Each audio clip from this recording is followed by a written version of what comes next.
करायचे हे लोकांनी ठरवलं आहे आता. आणि आता तुम्हाला सांगतो की हे आता जे यांची अजून एक युतीची चूक झाली. जे पैसे वाटप करून त्या ठिकाणी आपसात भांडणं करून त्या ठिकाणी जागा घेतल्या म्हणजे कुठे म्हणजे लोकशाहीला त्या ठिकाणी पूर्ण काळीमा फासला, संविधानाला काळीमा फासला. आणि अशा पद्धतीने लोक चिडलेले आहेत आणि त्या लोकांना ते हेच वाटतं की महाविकास आघाडी आली पाहिजे. म्हणजे जे उद्धव साहेबांचं, शरद पवार साहेबांचं, राहुल गांधींचं स्वप्न आहे ते पूर्ण करण्यासाठी आपण सगळ्याच महानगरपालिकेत पण आपण इथून सुरुवात करत आहोत. मनसे आणि वंचित फक्त सोलापूरच्या महाविकास आघाडीमध्ये पूर्ण राज्याच्या महाविकास नाही, मनसे तर पूर्ण महाराष्ट्रात आहेच, हा प्रश्नच येत नाही. दोन्ही भाऊ एकत्र आले हे जाहीर झालेलं आहे. त्यात मोठ्या आघाडीच्या बैठकीमध्ये ते निश्चित होईल. आणि वंचित त्या ठिकाणी आम्हाला लोकशाही इथे सहकार्य करतात, स्थानिक लेवल सहकार्य करतात.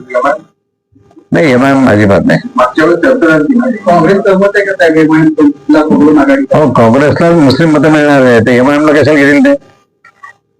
ते एमआयएमला घ्यायची गरजच नाहीये. काँग्रेसला मुस्लिम मतदान वळायला लागले, भाजपकडे गेलेले काही चुकून ते सुद्धा आता काँग्रेसकडे यायला लागत, म्हणजे आमच्या शिवसेनेकडे यायला लागले.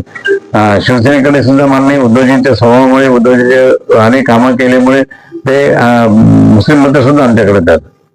तर माझ्या मनसेला राज्य लेवलला काँग्रेस तयार आहे.